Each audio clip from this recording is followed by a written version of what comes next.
Tonight on The Education of Max Bickford. So where's Steve? Steve? Yeah, your best friend, my ex-husband. Poor Nolene. What? She's in for such a shock. Emotional events that have shaped you make you the person that you are. Like having parents who are Holocaust survivors. Exactly. Or like finding out that one parent cheated on the other. Did you tell Nell about you and me? The whole time, Jake said she wasn't his girlfriend. Then I see them kissing by the handball courts. Such a liar. I knew Dad had these Eleanor Roosevelt biographies. I've got that killer paper due. What about you, Lester? Whatever happened to that girl, Samantha? Didn't you say she liked you? No, She should. You're cute. I'm smaller than everybody else. You'll grow, I promise. Lester! Gotta go. Was that Nell? Yeah, she's just borrowing some books. She didn't say hi. I think she was afraid you were gonna grill her about school again. She thinks that's all you care about. That is not all I care about, and I don't grill. Whatever you say. Which books did she take? Dad, I'm just asking. I'm not grilling. Professor Howlett is hot. I want to bed him repeatedly. She didn't say that. No, she didn't, but she thought it. You have to learn to read between the lines. All right, next admirer. General course content. Excellent. Josh. Lecture president. Josh, I'm chairman of the department. Do you have any idea how many of these things I've read this week? Are those your evaluations? Yeah. How are they? They're good. They're fine. Great, let me read one. Hey, I just read you mine.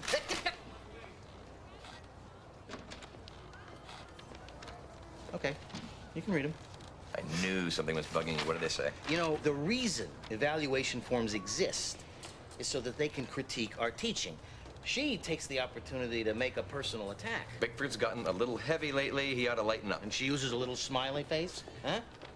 So I put on a few pounds, huh? It's none of her business. What course is this from? American history, 1920 to the present. In which you are discussing? The Great Depression. Any chance at all that her comment is connected to the subject matter? Her comment is connected to my pant size. Okay, now you're being crazy. Yeah. Well, I'm not being crazy. And who is the one that told me to read between the lines? I was kidding. Well, she wasn't. Schnauzers and dachshunds do not get along.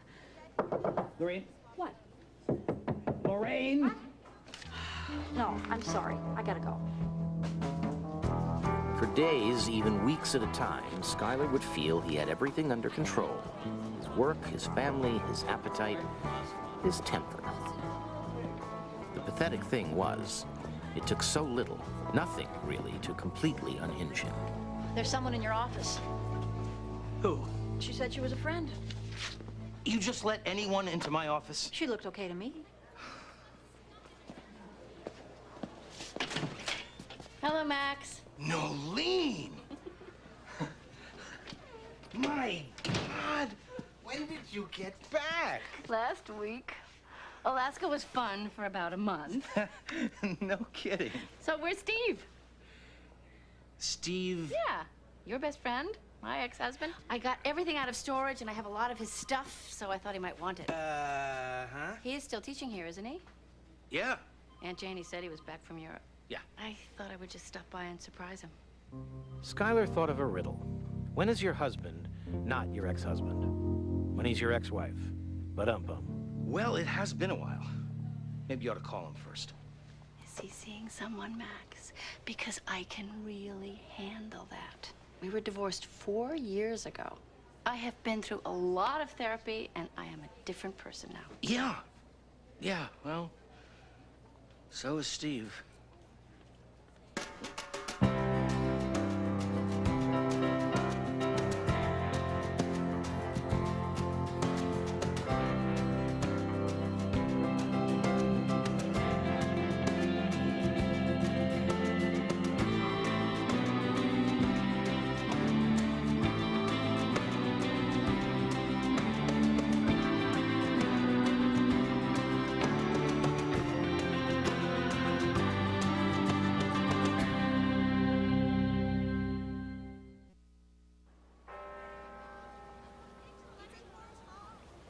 She knows you're not in Stockholm. Yes, thank you, Aunt Janie. She bought a house. And she's desperate to know what to do with my bench press. I told my brother to tell her she can throw it out.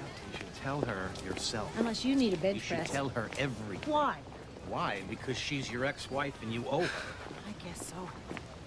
Shouldn't come from Anjani, and it ain't gonna come from me. I know. I don't know why it scares me so much. We've been divorced for 4 years.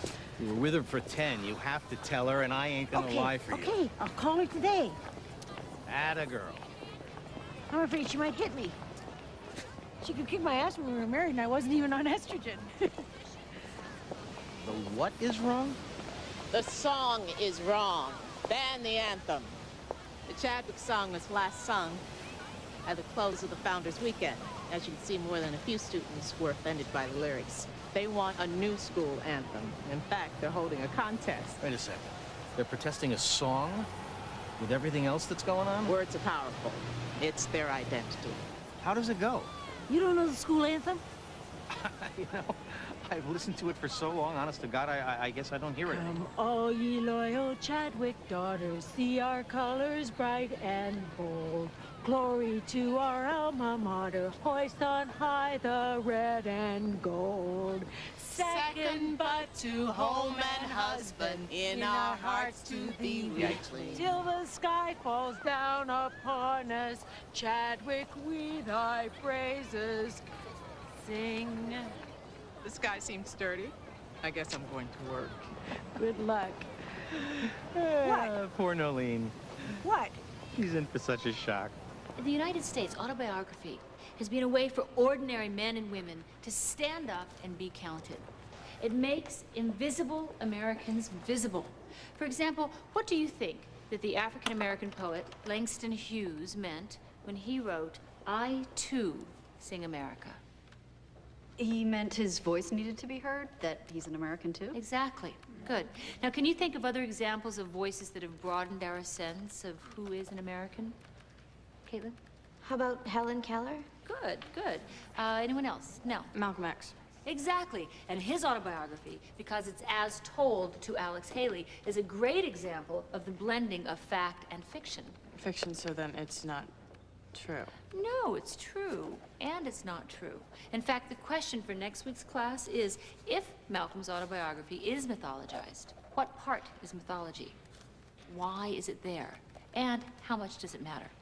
Speaking of autobiographies, I have your first drafts to hand back today, and by and large, I have to say, I think they were really, really great. Okay, as promised, there will be a bonfire held at my house next weekend. Burn your paper, eat a burger.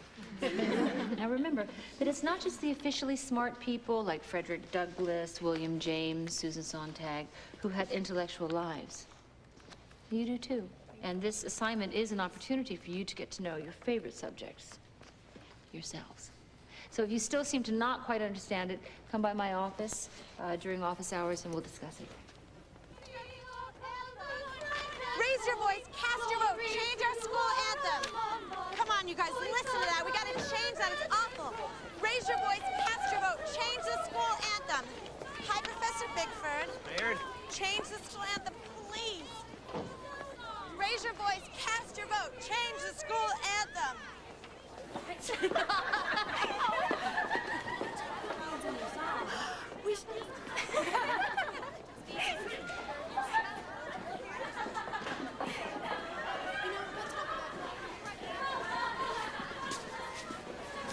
I want to get some money in the budget to soundproof the office. Soundproofing's expensive. I could buy you a noise machine. It's silence I'm after. Why would I need a noise machine? They make one that plays waterfalls. Do I have any appointments? Tenure committee at 3. Ted Pfeffel wants to talk resources as soon as you can, and you have office hours at 4. Oh, and more evaluation forms. These are from Professor Quigley. Here are Professor Pinster, Professor Haskell's, and this one is from me. You filled out a form? Students get the chance to evaluate their teachers. I figured I should have a chance to evaluate my boss. What, you won't read it? No, I don't have to read it. I already know what it says. For years, Skylar had but one goal: to exercise good self-control. And though love of a drink had made his life sink, he had finally escaped the black hole.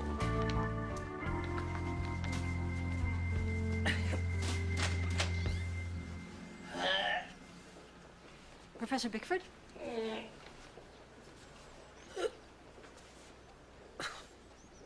And Elena Malik's here to see you. Who? Elena Malik. Send her in. You want to get yourself together?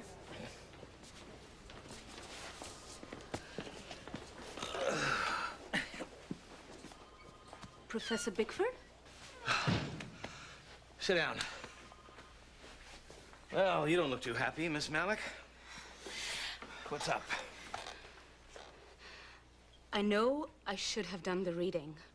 I never don't do the reading. I tried to last night, but... Could we start from the beginning?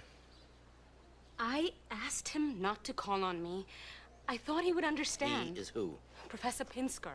I told him I had a migraine, that I would catch up tonight. And he called on you anyway. He kept asking me questions. He knew I didn't know any answers, but he just kept on asking. He made me cry in front of everyone. Miss Malik. It was completely humiliating. Miss Malik, please stop crying.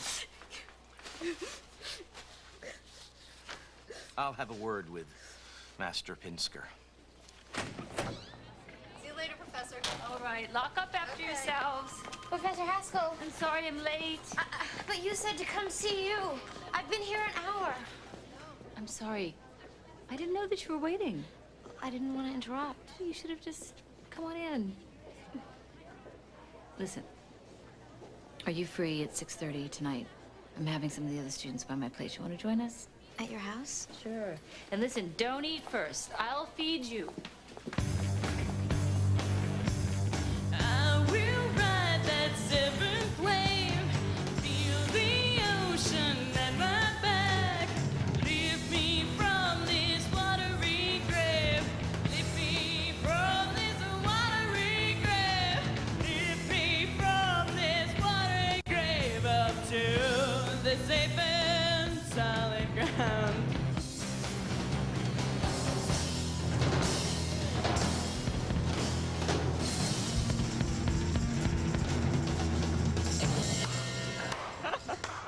Hello, Dr. Bickford. Hello, Avalon. Dad. Listen, I tracked you guys down because I think I have an assignment for you. An assignment? Yeah, an idea, a suggestion. Any of you guys see this? Dad, we're in the middle of rehearsal. What you got there, Dr. Beckford? Chadwick College has started a contest to find a new anthem, and I thought that you guys might want to enter. There's something wrong with the old one? Yeah, it's very outdated, and it needs a little tweaking. A little tweaking? Dad, it's ridiculous. I agree. So fix it. I'm serious. Nell, come on. You're a great songwriter. You know what, Dad? You're right. I think we should do it. We should. Why not? Contest is Friday. Now, I know that's not a lot of notice, but I'm sure you guys could come up with something. Yeah, I'm sure we can too. In fact, Alec, give me a beat. Guys. Come on.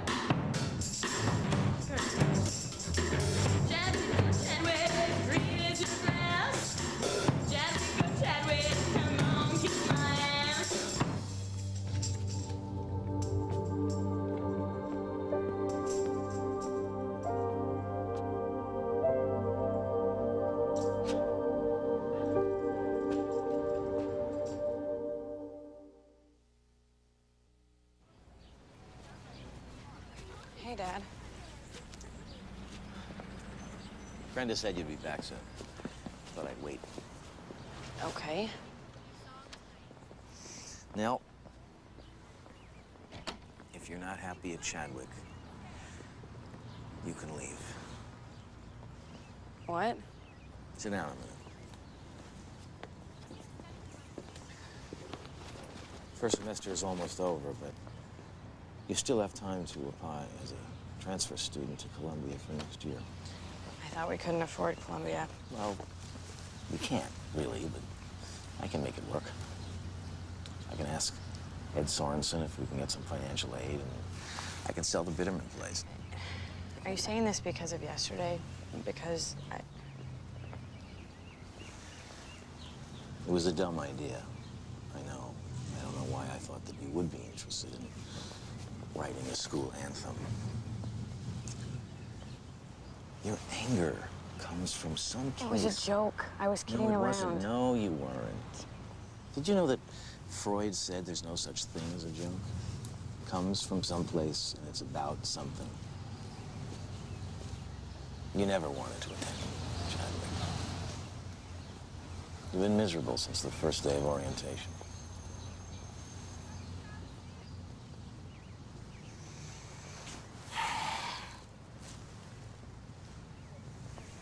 You know, you learned to walk on the steps of Farnham Hall? I did?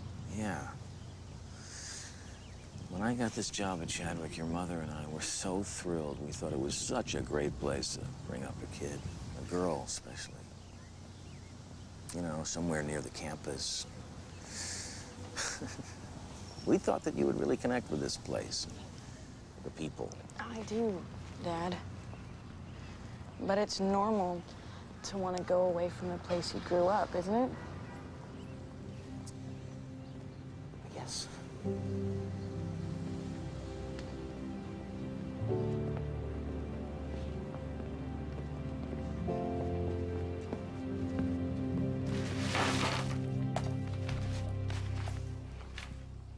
I can't decide which two to eat. Boy, do I know how you feel. Life is filled with tough decisions. You know, if I could choose 3, that would be so much easier.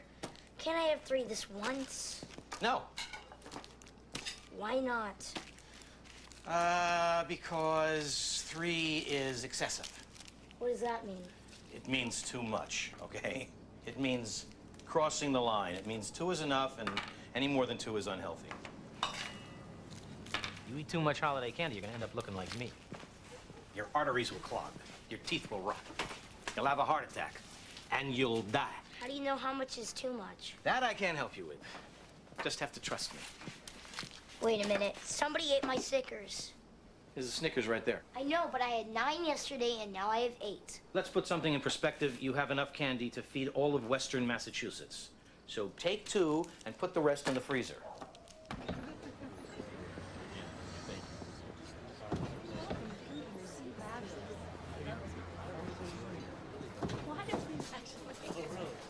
I'll have a Dewar's and soda. Neat. And she'll have another bug gimlet. Absolute. On the rocks. Hello, Nolene. It's good of you to drive down here. It's Steve. There you go. You are not Steve. You're right. I'm not Steve. I'm Erica. And either way, it's great to see you. Make mine a double. Do you think I made all this up? No, I don't think that you made it up. I think you need to delve deeper. Thanks, Nell. I think that you left a lot out. You all did. Like what? You tell me. Okay, Caitlin. Flying kites with Dad. Mom's apple pie. My mom likes to make pie. Okay, now go on. Keep going. You're obviously a complex, intelligent person. I see you sketching in class. You're a great artist. What made you that way? Who are you?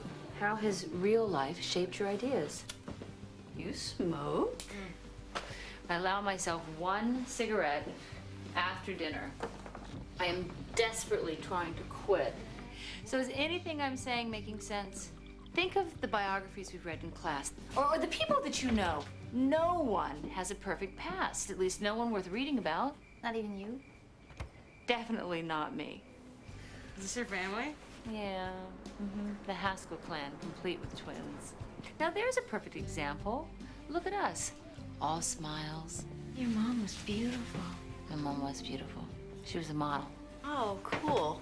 My mother used to work out of town for days at a time. I was always happier with her gone, you know. I never felt like my mother liked me much. Why not? Because I was a wise ass. I had my father's mind, but more horrific to her, I had his curly hair. Every morning, when my mother was there, she would iron my hair for over an hour. I told her it hurt.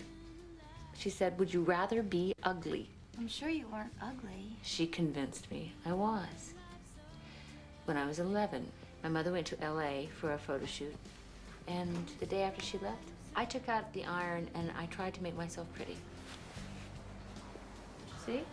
Ouch. You didn't do that on purpose. I don't really know. But I certainly got her attention. And that's the kind of thing you would put in your autobiography? Exactly the kind of thing.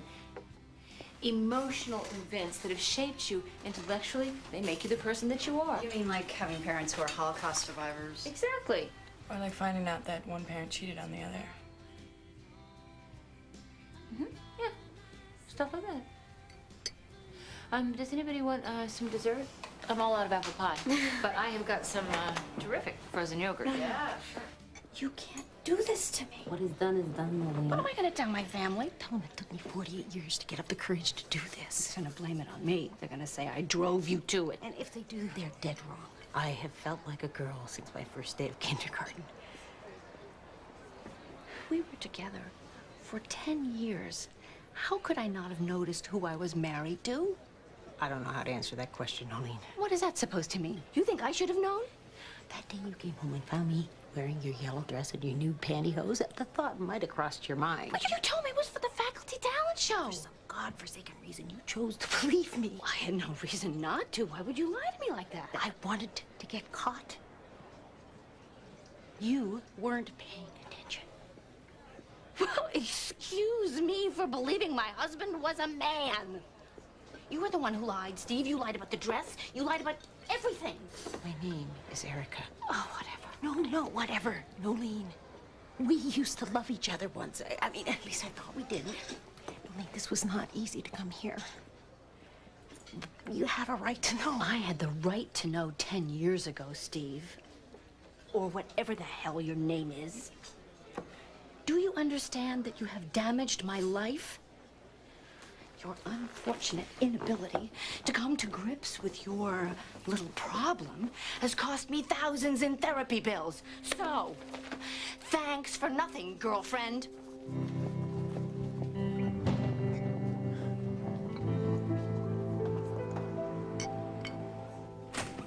Professor Pinsker I is emailed here. you 3 days ago, Max. I was wondering if you'd ever get back to me. Meanwhile, it's almost January, and the heat still isn't on. I know, I'm from Virginia. Would you like to sit down, Rex?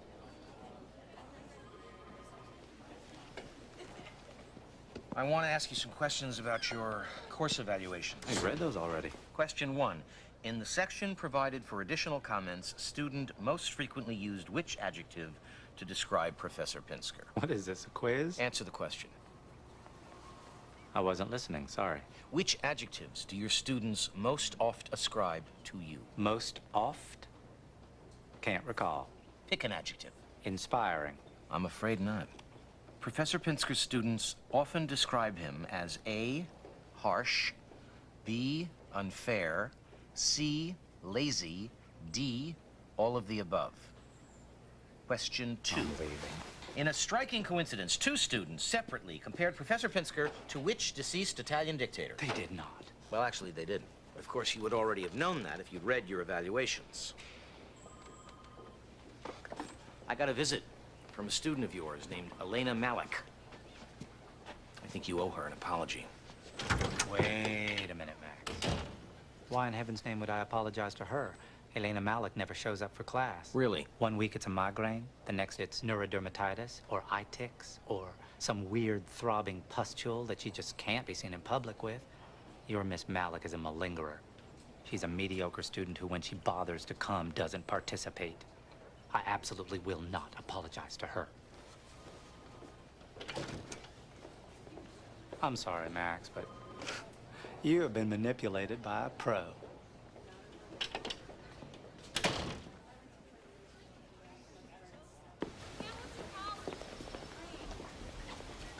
Nell!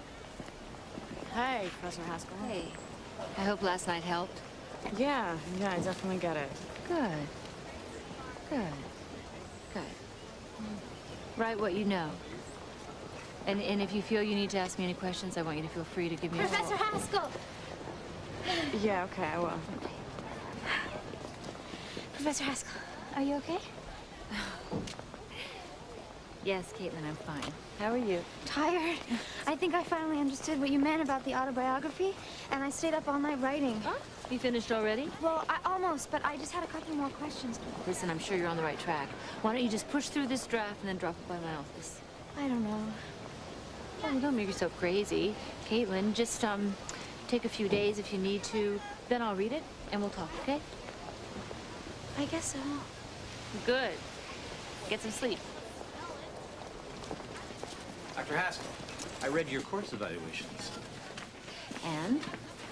They seemed pretty decent to me. Overall, pretty positive. A tad too, in my opinion. Too positive? Did you know that half of the students in your history and biography lecture series use the phrase "a good friend" to describe their instructor? So?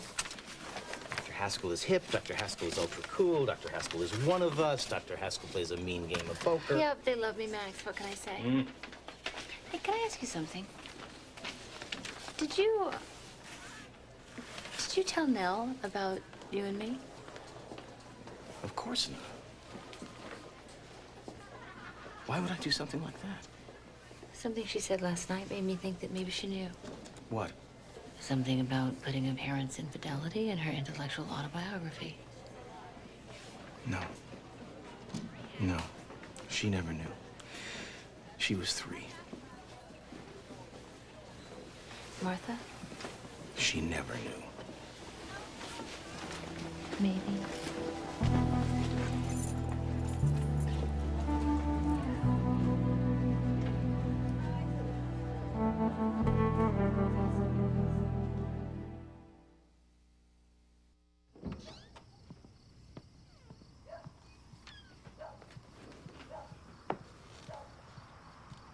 Hey, Prez. What's up? Can't sleep? Where'd you find that? In the living room under the couch, and the garage, and your sock drawer.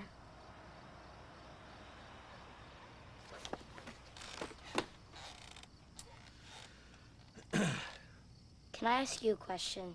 Sure. How much do you weigh? How much do I weigh? Would too much be good enough? 100 pounds? No, more than that. 150? Around 150, give or take. Are you gonna have a heart attack? No. I promise. I'm not gonna have a heart attack, not if I can help it. Okay. What were you doing in my sock drawer? Somebody's gotta do the laundry.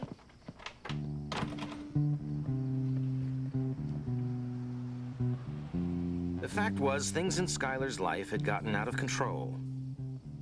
He knew in his gut it was time to draw the line. Still, the problem remained. He wasn't sure he knew how.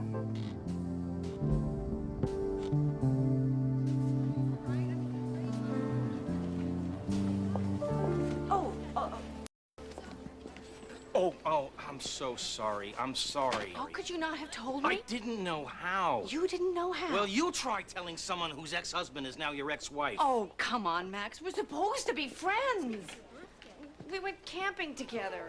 See, even your underwear, we got drunk together, and you let me walk into that blind. I know. I blew it. I know how you feel, but it hasn't been an easy thing for me to adjust to either. You know, right now, I don't care how hard it's been for you. I just don't. I am going through a crisis. My husband thought he was a woman the entire time I was married to him. Somehow I missed that. We all did. Look, I know that this has been hard for you, but it's been even harder for Steve. Oh. No, it's taken a lot of courage for him to do what he did. And you're just okay with this whole thing? No, but I'm working on it. Because Steve was my friend, and he still is. Even if he's Erica now. Did you hear what you just said? It's nuts. It's beyond nuts.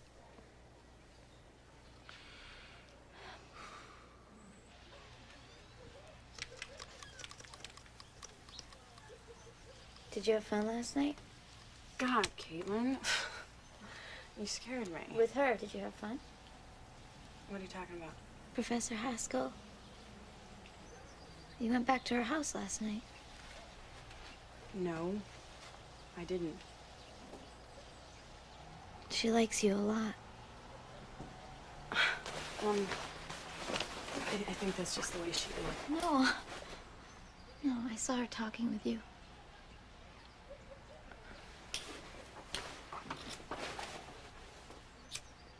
I spoke to Professor Pinsker.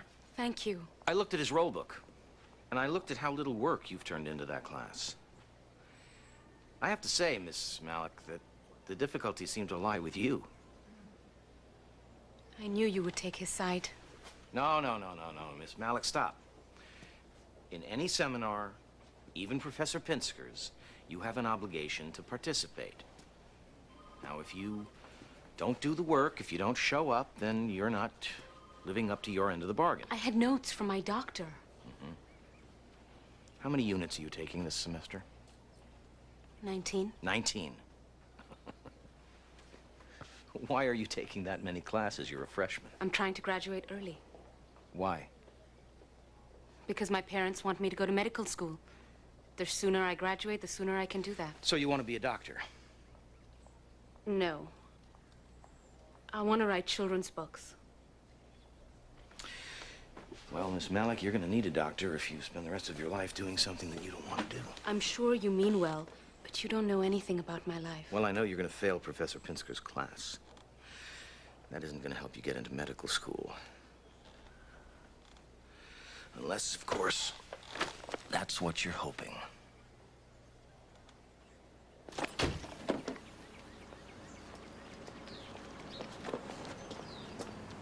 Nice house. I'm working on it. I found this in my closet. I thought it looked better on you than it does on me. Nolene. I'm sorry about last night. No, I'm sorry about last night. I should have told you on the phone. I kind of caught you off guard, didn't I? Yes. You sure did. Like to come in? I don't know. The truth is, I don't know what I'm supposed to feel right now. I mean, in a certain way, I feel better. Suddenly, everything makes sense. Like what?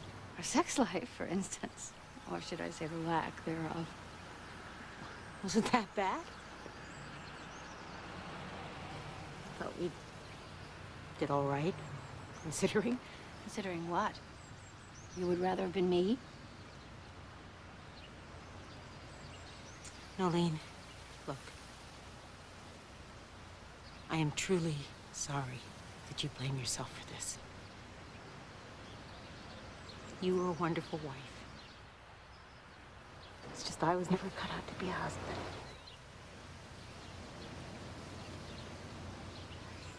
So what? Do you want to come in or what? All right.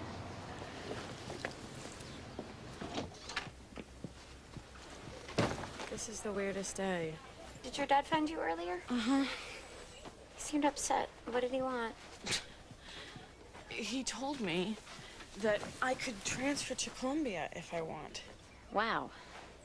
That should make you happy. Yeah, that would, if I wasn't on academic probation. I mean, I never thought it was a real possibility before, so I wasn't even really trying. Now I'm gonna have to work my ass off. Why do you think he's doing it? I have no idea. I mean, maybe he finally gets it that this isn't the right place for me. That just because he loves it, that... What is going on? I don't know. Oh my God. I wonder what happened.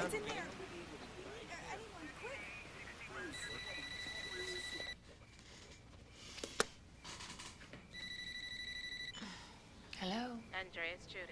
Hi, Judith. I'm down at the hospital. Why? What happened? They just brought Caitlin Ryan in. What? I'm afraid she's been badly Oh burned. my God. Oh my She mentioned God. your name. Can you meet me in the emergency room? I'll be there in 10 minutes. Okay.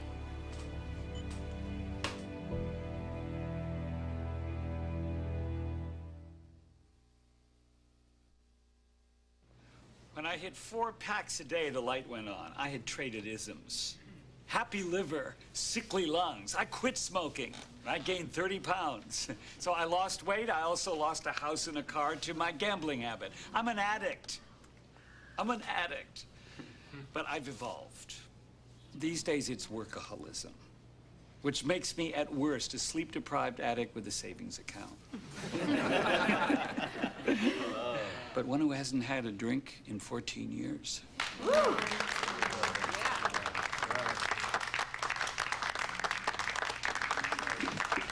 Thank you so much, Harry. Great. All right, let's take our break. And I have a sponsorship sign-up sheet. I'm gonna pass it around.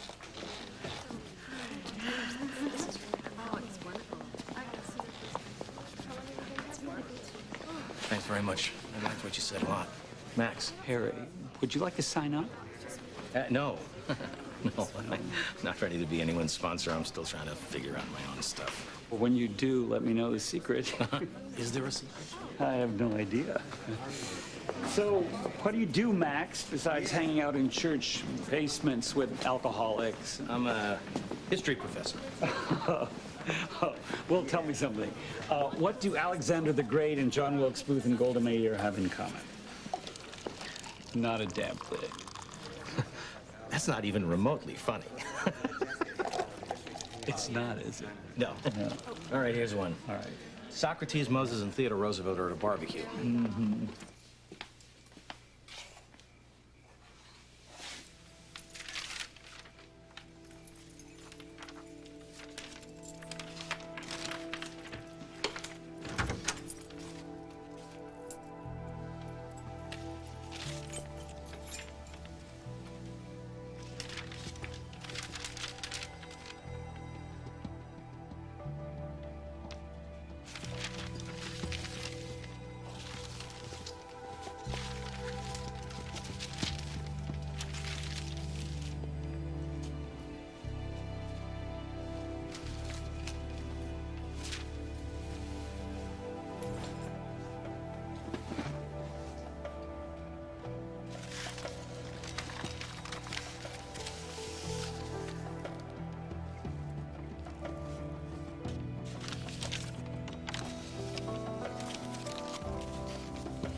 You're working late?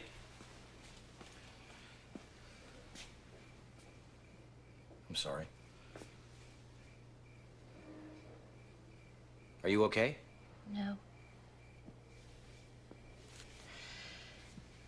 I just came back from the hospital. One of my students tried to set herself on fire.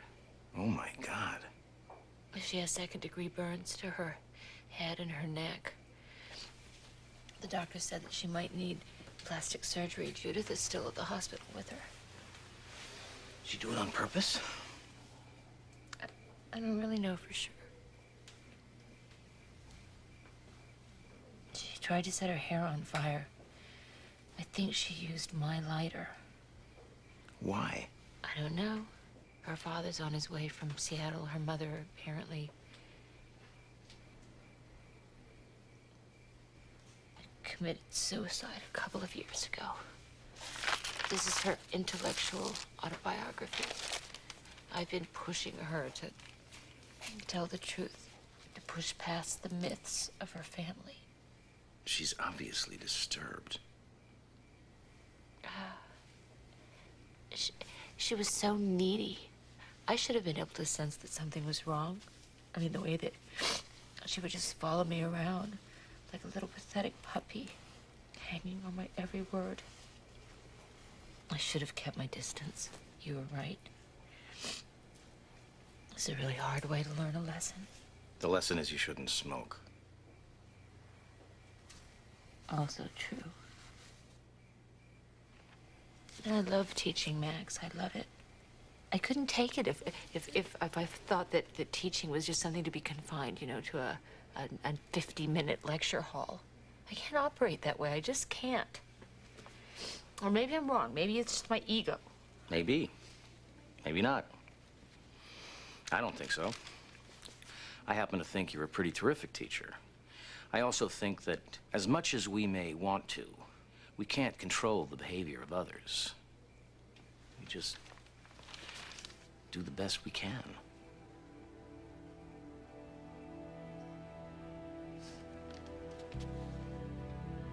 You gonna be okay? I've got to get back to the hospital. Thanks. Chadwick daughters, see our colors bright and bold. Glory to our alma mater, hoist on high the red and gold. As with work and with our loved ones, in our hearts to thee we cling. Till the skies fall down upon us, Chadwick, we your praises sing. Real cop-out. Barely changed the words. I never understood the appeal of these a cappella groups. Thank you, Wickham Poos. Hi, we're the Wickham Poofs. We all wear matching turtlenecks. I mean, aren't they at least embarrassed? Not as embarrassed as I'm about to be. What do you mean? You may have seen Stage her right. as contestant at local clubs with her band Avalon No. Street. Today, she's gonna sing solo. Please welcome first year, Nell Bigford.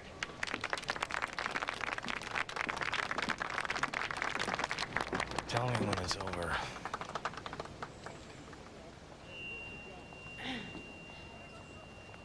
This is for my father. Stand together, Chadwick sisters. Bonds made here will keep us strong. Armed with friendship, armed with knowledge. Red and gold will guide us on. As the years pass, we push onward. High we'll climb and far we'll roam. No matter where the future takes us, Chadwick, you will be our home.